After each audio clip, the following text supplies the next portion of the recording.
Welcome back to Old School Sports and our Out of the Park Baseball 26 series, Rescue the Rockies.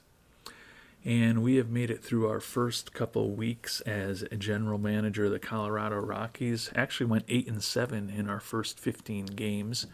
I'm not attributing that to anything special we have done. It's just the pure luck of the baseball season. That being said, we're still 15-43 on the year after the Rockies' very miserable start here in the real world. So a lot of work ahead of us. We're basically just going to try to get through this first season as quickly as possible and hopefully as painlessly as possible. And then get to that first off season where we can actually hopefully start making some more substantive changes to this team. That said, I am probably going to be putting out a fair amount of videos over the next couple of days. It is a very rainy, cold, and thundery weekend where I am, so not really much opportunity to get outdoors and do much of anything, whether it is yard work or something more fun. So I'll probably be playing a decent amount of OOTP, and with the start of the new series, very excited to get moving forward with these Rockies and appreciate all of the thoughts and feedback over these last several episodes. A couple of things since the last episode that I want to touch upon. We did bring up Drew Romo, the outstanding defensive catcher who we have questions about his bat to be our starting catcher against right-handed pitching. Tren Gilly suggested that, and it was something we had talked about towards the end of the last episode anyways. With how bad our pitching staff is, I don't think it hurts to have a much better defensive catcher than Hunter Goodman, who will be moving into a DH role, at least over the near term for us.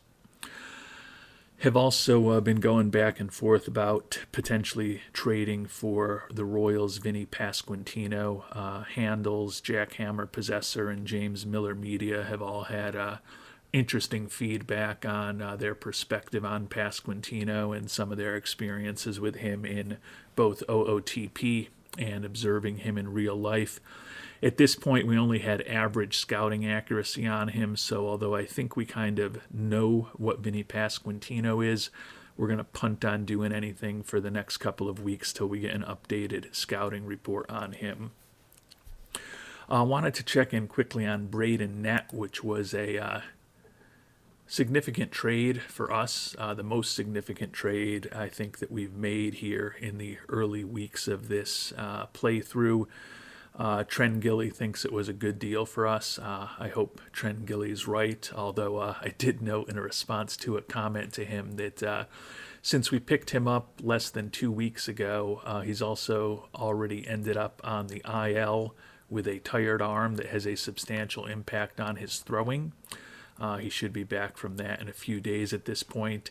And apparently, just by joining the Colorado Rockies organization, his work ethic has dropped to low, and apparently he lacks drive. So hopefully we'll be able to get the most out of his development. But seems like everything that these Rockies touch turns to something not so pleasant. And the final thing I wanted to touch upon briefly was just a few quick points about the coaching staff. Gilbert Gonzalez, James Miller Media, Marilee Murphy, all kind of asking questions and or commenting about that in response to the last episode. Brian Conger, who we hired as our pitching coach,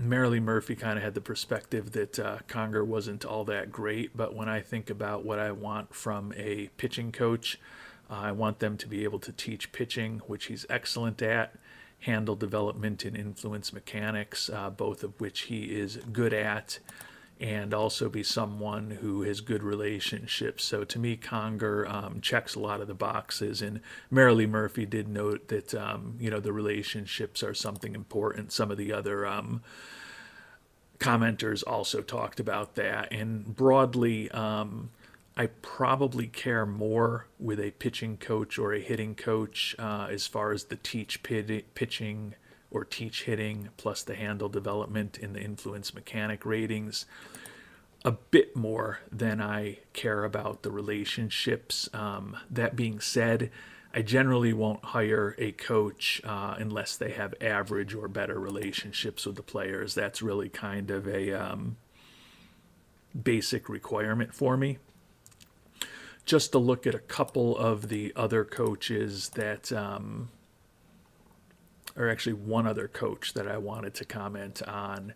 We have made an offer since the end of the last episode. We fired our high A pitching coach, and we're looking to bring on someone who is good with ground ballers, which is going to be a focus of ours going forward and something that I would like to do. And we have also brought on a pitching coach to our rookie team, Bryson Bentz, who I think could be potentially outstanding for us if we do start drafting some ground baller pitchers. Legendary at teaching pitching, good with both development and mechanics, and one of these guys who does only have average relationships, but I think with that legendary ability to teach pitching, the ground baller focus, and some good development and mechanic skills, could be a pretty good pitching coach for us for our rookie ball team if we do start bringing some ground ballers into the organization. The negative, though, is that Bryce Bentz is 67 years old, so unlikely that Bentz is going to be with us for all that long before he likely will be heading towards a well-earned retirement. But wanted to just touch briefly on a little more detail on some of the things that we're doing with the coaching staff. And with that, we're going to start moving forward. Probably only going to play up to the draft in this episode. As we've talked about, we do have the 4th pick overall in this upcoming draft. Getting to know the draft pool a little bit better now, scouting out some of the top players to hopefully get more information on all of them. Certainly some pretty interesting prospects out there. Highest end is likely considered to be Ethan Holiday. Looks like we might actually be looking at... no, we were looking at our head scout ratings. It was looking a little different than I anticipated. Oh, I know what happened here. Yeah, I meant to mention this at the top of the episode. This morning's episode, after I finished that up, I went out to run some errands, and as I mentioned, it is very cold and rainy and thundery and lightningy where I am. And when I came back from running a couple errands, I found my computer completely off because we had lost power while I was gone. So I was concerned that perhaps in a very bad omen of what would happen with this Rockies playthrough, that I had lost where we were. Fortunately, because I had made it to June 1st, it had auto-saved right before we finished the last episode. But I had started to pick a list of high school and college prospects who are going to be in the draft to scout up after we moved to June 1st before we lost the power. So I did lose that. As I mentioned, we're going to be scouting Vinny Pasquantino because we've only got average accuracy on him before we perhaps make a decision to try to bring him on board, but also going to start scouting up some of the top prospects in the draft to hopefully be able to make a good decision when we get to that 4th pick. But to my original point, since I am playing a lot likely of OOTP this weekend, and the weather here is going to likely stink, although I will be looking for any thoughts and advice from the Worldwide Scouting Department on what we should do with that 4th pick after I post this episode. I can't guarantee that it's going to be more than, 5 or 6 hours after I post the episode to where I'll start working on the draft. So if you're watching this episode and it's Sunday the 18th or later, please don't devote a ton of time thinking about what you might recommend I do in the draft, because it will likely have already taken place by then. And in addition to those ratings and the screen here looking wrong to me because I didn't see the little scouting binoculars, I also had been working in the minors, so all of those ratings were the potential ratings were as of the AAA PCL level, so it was a higher higher potential looking class than it really is. Ethan Holiday is likely going to be the first overall pick, although I certainly would be very excited if he happened to fall to us at number 4. There are a couple of familiar names from previous series in this draft. We are very unlikely to be pursuing Sean Gamble second overall in this draft based on how he looks. But if you watched our Angels series, you'll know that we actually did very well with him, and wouldn't mind picking him up in the second or third round, perhaps, if he's still around then. Taking a look at the potential pitchers out there, those of you who have watched us in the past will know that Cruz Schoolcraft is a guy, a potential two-way player that we took in the first round in a previous version of Out of the Park Baseball, based on his very unimpressive performance for us, even though our scout thinks he's the highest potential pitcher in this draft. I think it's extremely unlikely. I will take him at number 4, even if he does happen to be on the board. So Gamble was very successful for me as a first-round pick, and I'm thinking about taking him, even though Schoolcraft looks like one of the top players in this draft, at least according to our scout. I had such a negative experience with him in the past that I don't think I will touch him anywhere near the first round. If he falls far enough, you never know, but certainly not on the top of my list of prospects right now. Oh, and it is amazing how the world works in mysterious ways. After the last episode, I had noticed that Charlie Monfort still viewed us as a win-now team, which was shocking to me, given how bad the Rockies have been for many years and how horribly this season is going. And I wanted to mention that, but in my rambling over the past several minutes, forgot to do so. But as we move ahead a day after losing to the Mets, Charlie Monfort announced that the focus is now rebuilding, which is certainly a much more appropriate focus for this team. And I mentioned that we had made an offer to a pitching coach to join us in high A ball, and Ricky Bonus, a name that I probably haven't thought of for at least a couple of decades, if not more, is the guy that we're looking at. Another guy to join the organization who would have a ground ball or pitching coach focus if we're able to bring some of them into the organization. Potentially good at teaching pitching, good with development, good with mechanics, and we also expect that he would have good relationships. So all in all, I think he would be a nice addition to the organization. The point that Marilee Murphy brought up about some of these guys having very poor ratings, and it's also something that Stanley Rosella's talked about recently in comments back and forth. When I'm thinking about coaches, if it's a pitching coach, I don't really care if he's poor at everything except for teaching pitching, handling development, influencing mechanics, and then to a much lesser extent, unless it's the major league pitching coach, handling aging. As far as I'm concerned, it's fine if they're poor at everything else. I don't know if there may be some little things in the game where having a pitching coach to have a 0.5% impact on your infield defense or something actually matters, but I've always played as if I only kind of care about their ratings in the primary categories that I'm expecting them to be coaching people up at. And after we dropped the rubber game of our series in Queens to the Mets, did take 2 out of 3 against the Marlins in Florida, so a 2-2 record to get the month started, and potentially a merciful injury, if I could speak.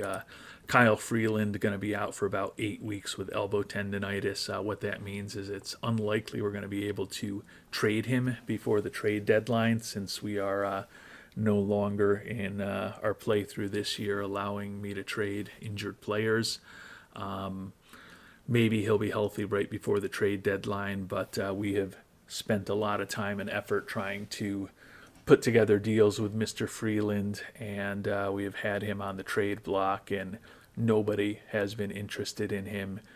In some cases, even if we're retaining 100% of the contract. So, 16 million this year, and 2 more years after this at that number or higher, going on the IL. But given that he's 2-8 with a 5.60 ERA, I don't know how much we're really losing. Sadly, pitching in Colorado, 2-8 with a 5.60 ERA, still is good for 1.2 wins above replacement, which is kind of shocking, and actually a 92 FIP minus. And with that injury to Freeland, we're going to bring Chase Dollander back up to the majors. 2-4 with a 6.88 ERA in the majors. We sent him down to AAA when we took over. He's, at least according to our scout, listed as the number 15 prospect in baseball, although I think that's pretty ambitious. But we'll see if we can showcase him at all for the rest of the league by letting him pitch in the majors going forward, with those extreme fly ball tendencies that he has, and an inability to keep the ball in the ballpark, showcased by the 9 home runs he's given up in just 34 innings this year. Definitely don't see him being a long-term part of our organization, and are hoping that he may have some more value to a different organization than the Rockies in the not-too-distant future. And back home, we ended up losing 2 out of 3 to the Mets, including a 10-0 loss in the final game. 3 games at home against San Francisco, and then we'll be back on the road at Atlanta this upcoming week. And following up on something we talked about at the beginning of this episode, we got our scouting reports a couple days back on Vinny Pasquantino, with high scouting accuracy. Kind of looks the way that we thought he would look. And we made a trade offer to Kansas City, one of the more highly regarded prospects in our organization, but that's not necessarily saying much given that we are the Colorado Rockies. Yanquiel Fernandez, who was in AAA with us this year, hitting .240, but he did have 12 homers and 29 ribbies. Another left-handed hitter similar to Pasquantino. He's only 22 years old, so he's certainly younger than Pasquantino. And although he's not a great defensive player, he's probably more useful as a corner outfielder than Pasquantino is as a first baseman. But looking at Fernandez and his potential ceiling compared to what we think we're getting right now with Vinny Pasquantino, even though VP is going to be arbitration eligible next season and starting to make some money, very interested in seeing what that bat plays like in Coors Field, particularly against right-handed pitching. We got a lot of first base DH types. It seems like here in OOTP 26 that it's just the way that things end up for me, whether we're talking about this series or the early stages of our mini-series with the Los Angeles Angels. But with that bat, we're going to try to make it work. So we made an offer to the Royals, and as you can see, they've accepted it. So we are going to go ahead and complete the trade to bring Vinny Pasquantino onto the team. And to make room on the roster for Vinny, we were going to just waive and DFA Owen Miller, who's the only player on our roster who doesn't start against either righties or lefties. Hate to lose the captain personality, but let's be honest, if he's not in the lineup, it's not really having much of an impact other than those rare days that he starts.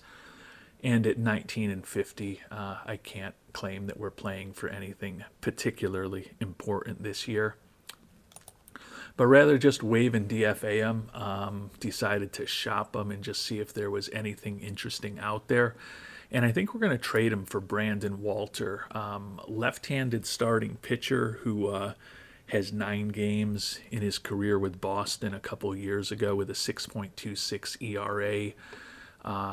Below average stuff, below average stamina. You can see none of his pitches are even major league quality.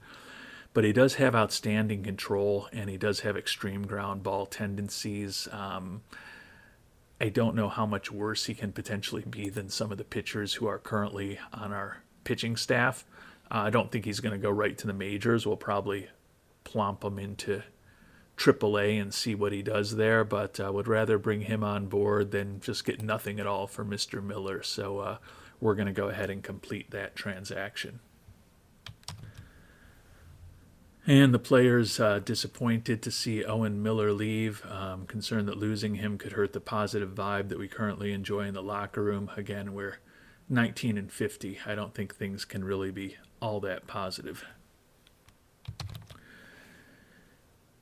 And while we're not getting swept in any series, we've lost our 3rd consecutive series, losing 2 out of 3 to San Francisco and then 2 out of 3 to Atlanta. Despite that poor result,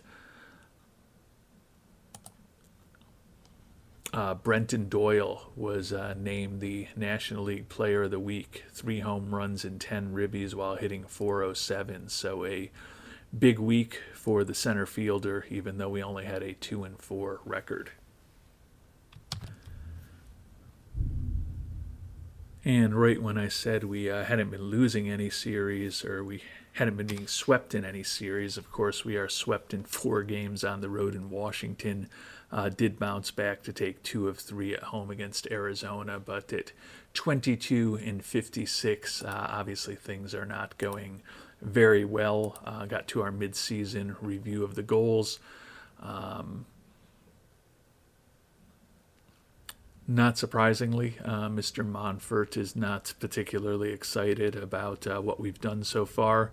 Says he's ecstatic with our progress towards our goals and similarly about handling the on-field and front office management, but all of his feedback on the individual tasks he has in front of us is pretty negative.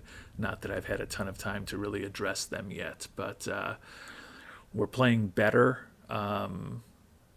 over the 5 weeks or so that we've been in charge than the Rockies were playing before that. But again, that's not saying much given that the 7 and 36 starts that the Rockies were off to was the worst in generations in Major League Baseball. It looks like we are 15 and 20 since we took over, so certainly better, but still bad.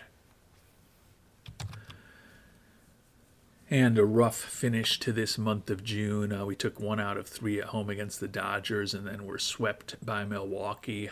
Off day today. So taking a look at how the team statistics look 3 months into the season, 14th in runs scored, which is where we've pretty much been the whole time, and 15th in runs allowed, which is pretty much where we've been the whole time. 8 and 18 record here in June, and that is all ours. So even though we did have that winning record of 8 and 7 in the month of May, an 8 and 18 record in the month of June has us well below 500 over our brief tenure as GM of the Rockies.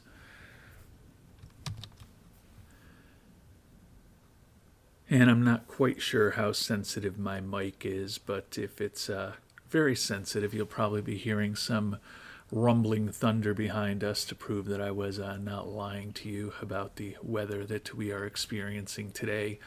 Drew Romo, since he came up, batting average for him in the majors this year is $175 with a 24 WRC plus.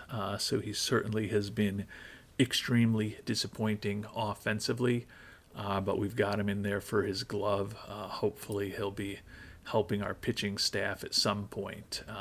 But he's got 2.0 for his framing, so that's certainly a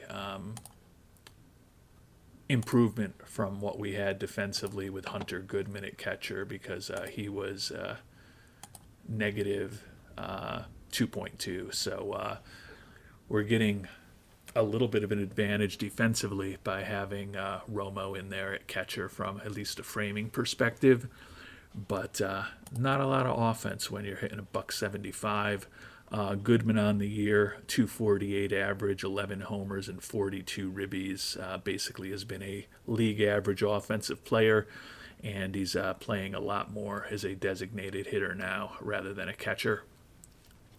Also, we'll check in very quickly on what we've gotten out of Vinny Pasquantino in his early days, and 275 average and 51 at-bats with 3 homers and 5 ribbies, so a 130 WRC plus. So a nice start in terms of the offense, at least from what Vinny Pasquantino's done in the lineup for our Rockies. And after that pretty bad start to the end of June, had a rough start to the month of July, losing our first 2 at home against Houston. But since then, we took the final game of the series against Houston, and then we swept the White Sox, the last 2 of which were 1-run victories. So a 4-game winning streak as we head on the road to Boston ahead of the draft in just a few days.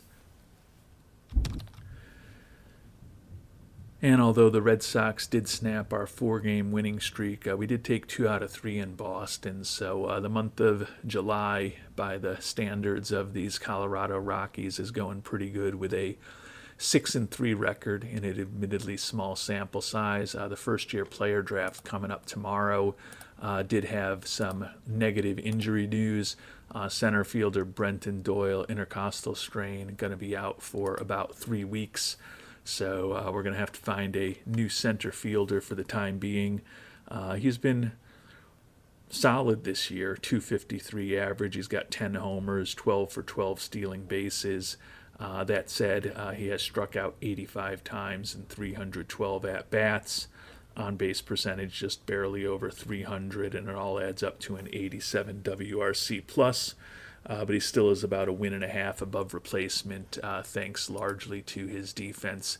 You can see his zone rating and defensive efficiency both well above average for a center fielder.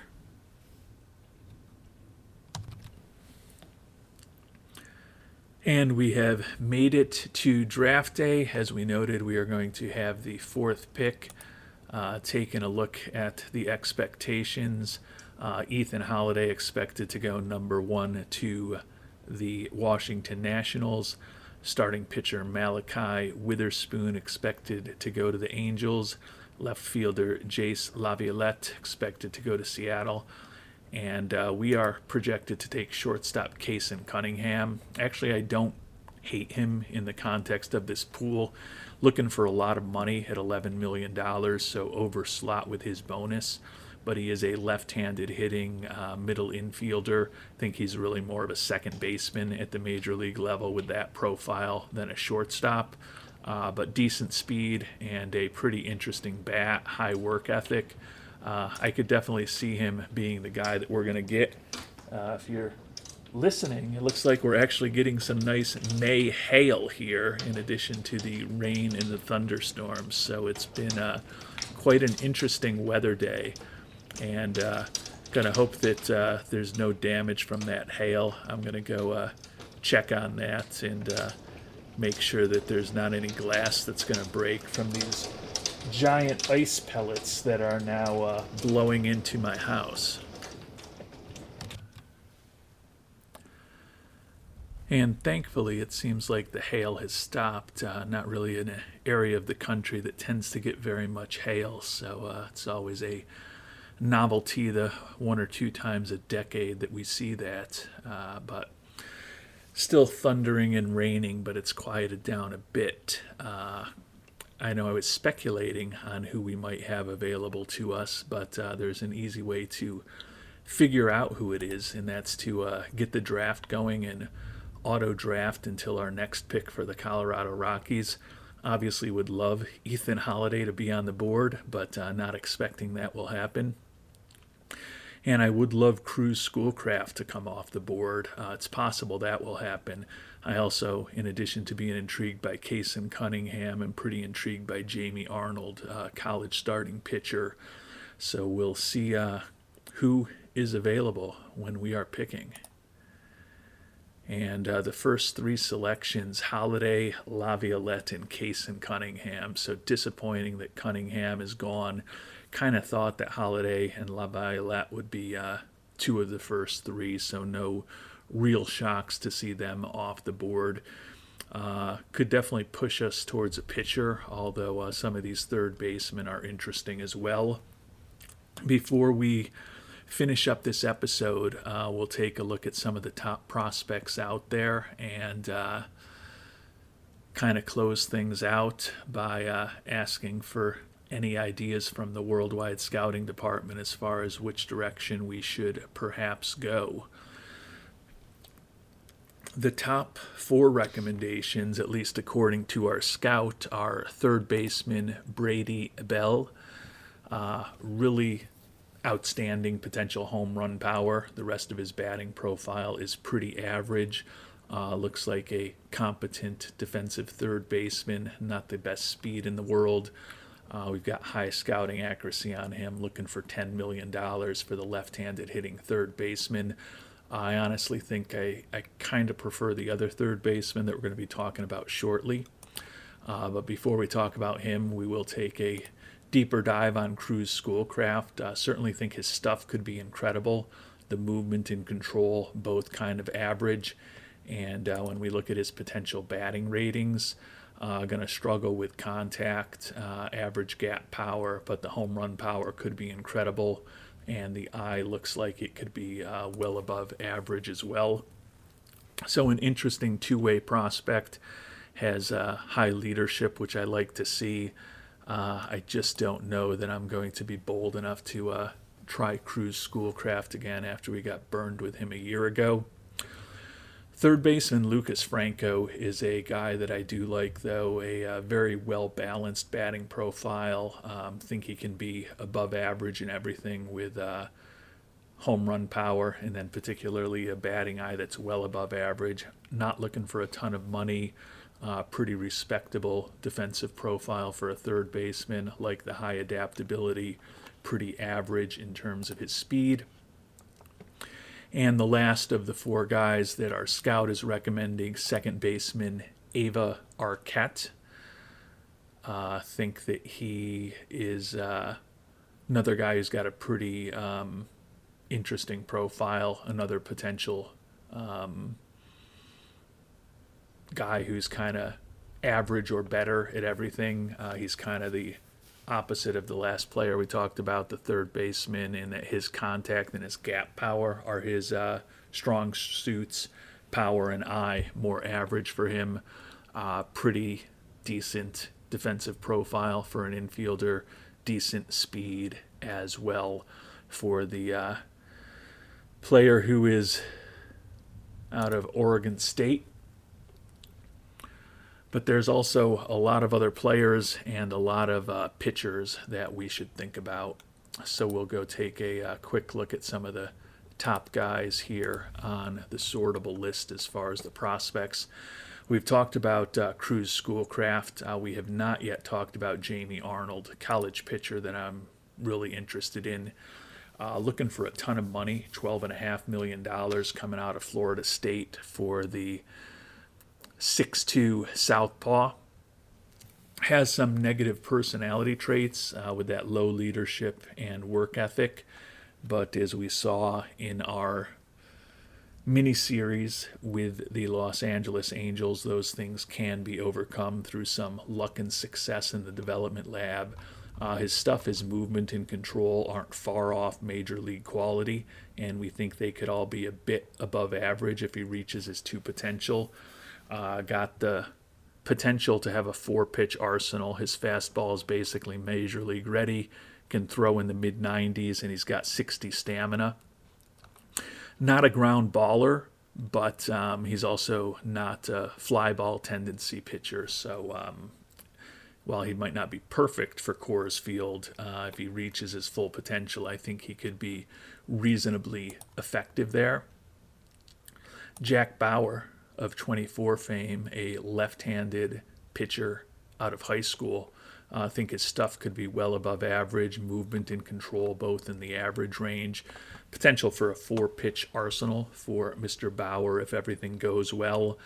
He's a fly ball pitcher, though, so not necessarily perfect for Coors.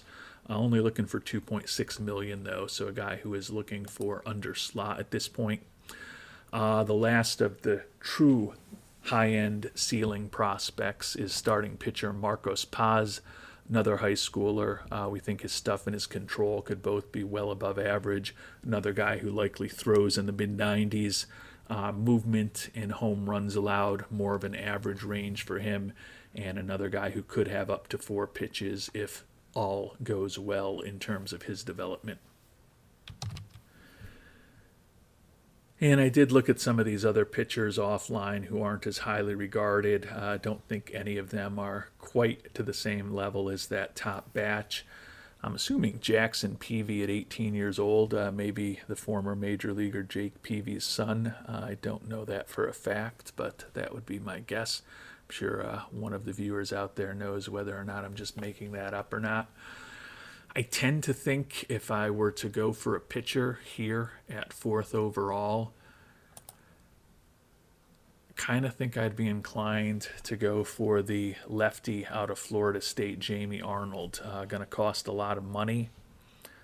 Doesn't have the greatest personality in the world, but he's pretty far along in his development, and certainly if we get lucky with him in the development lab and he takes advantage of the good coaching that we have in the organization, despite his low work ethic, I think that he could be a pretty good major league pitcher if all worked out.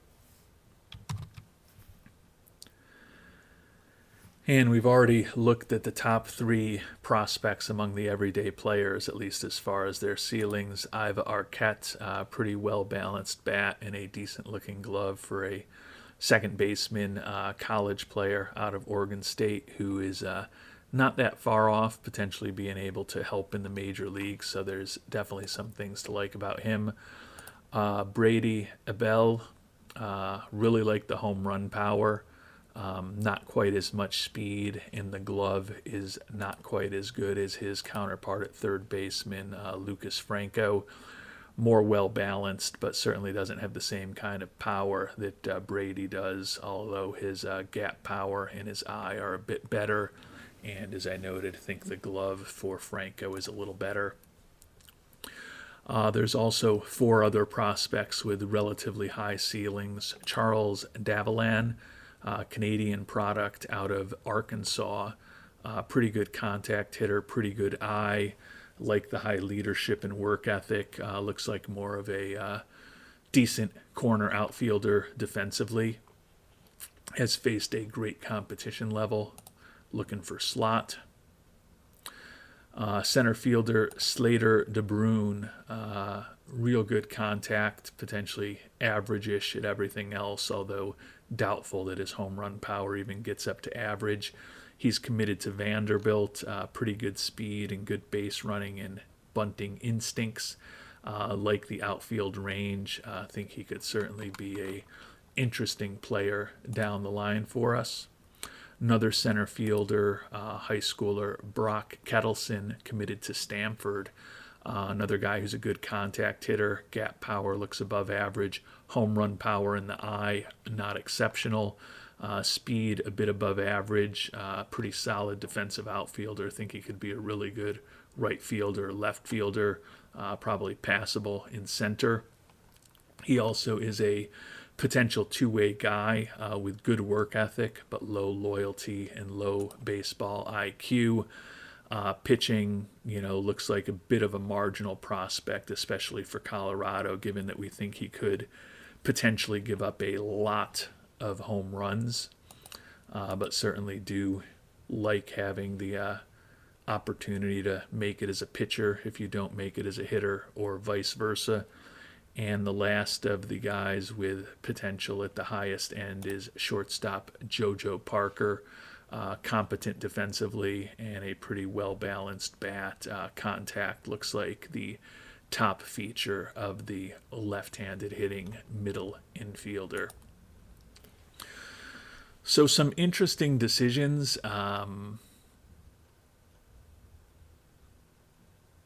As I said, among the pitchers, I'm just not going to go with Cruz Schoolcraft. I know this is a brand new game, and I know that what he did to me a year ago as far as his development should have nothing at all to do with what might happen in this game, particularly given that we've got high scouting accuracy from a good scout that's saying he's got tons of potential. He does have the benefit of being a two-way guy. If the pitching goes well and the hitting goes badly, or if the hitting goes well and the pitching goes badly, there's still an opportunity for him to be a valuable major leaguer. But I think if I were to go with a pitcher, I'm probably leaning towards the expensive college boy with a negative personality in Jamie Arnold, and hope that we can extract every bit of potential out of him over the next few years. Certainly think he could be a high-end starting pitcher if he reaches his full potential. In position player-wise, there's really things to like about everyone that we've talked about. Ava Arquette, pretty well-balanced bat, a solid defensive player, college guy who's not too far off of being able to maybe contribute at the major league level. Brady Abell has that potentially outstanding home run power and a glove that's more than acceptable for a third baseman.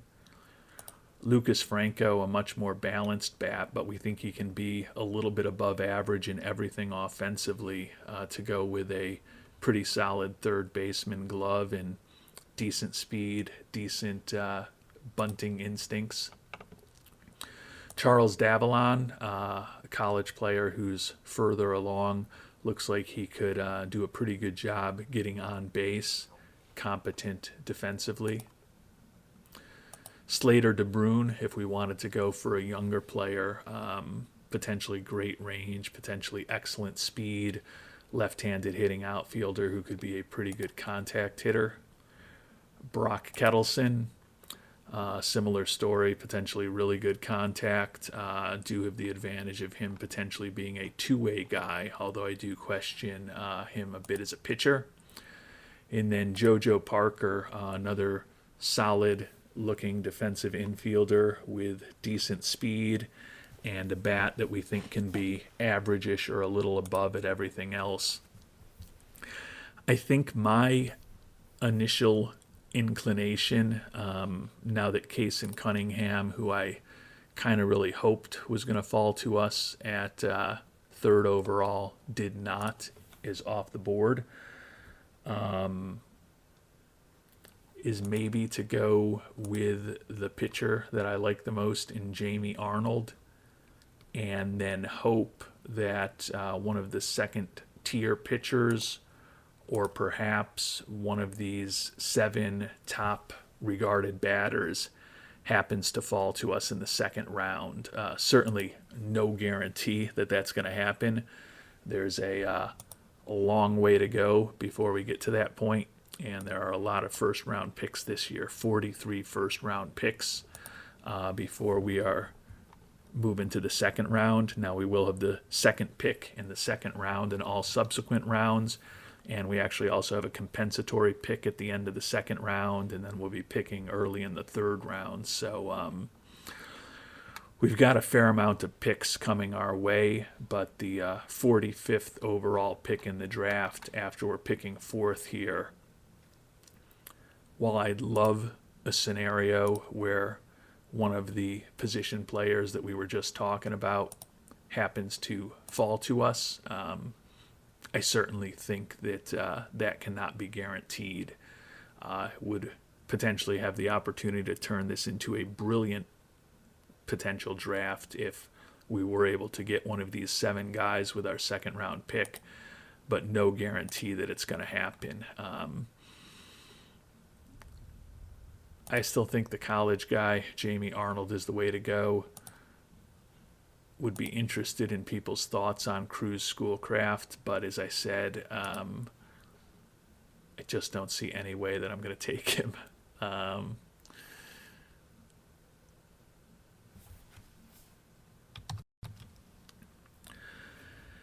And with that, we'll call it an episode. Always appreciate your thoughts and feedback, especially on what we should perhaps do in the draft. Am I making things too simple by just going after the college pitcher Jamie Arnold? Am I being too spiteful about something that happened in the past by not being willing to go after Cruz Schoolcraft? Interested in any and all feedback on those and other topics. As we sit here at 29-64 on July 11th, the worst record in baseball, although we have closed the gap. We're only 4.5 games behind the White Sox for that worst record in baseball. So it's not inconceivable that maybe we finish without the worst record in baseball this season, which would be some level of progress. When I took the team over, and I don't think I mentioned this in the first couple of episodes, but it's not a particularly ambitious goal, but my goal was to get to 55 wins because that would mean that we avoided having a winning percentage below a 333 or below, so we won more than a third of our games if we can get to 55 wins. I know that is a very sad and unambitious goal, but given the record of this team when we took it over, and more importantly than even the record of this team, just the nature of this team when we took it over, didn't have high expectations. And if we can get this team into the mid-50s in wins, certainly not going to view it as a victory, but going to view it as a little bit of progress from where we were, at least record-wise, when we took over. Until our next episode, thanks so much for watching, and hope you have a great day.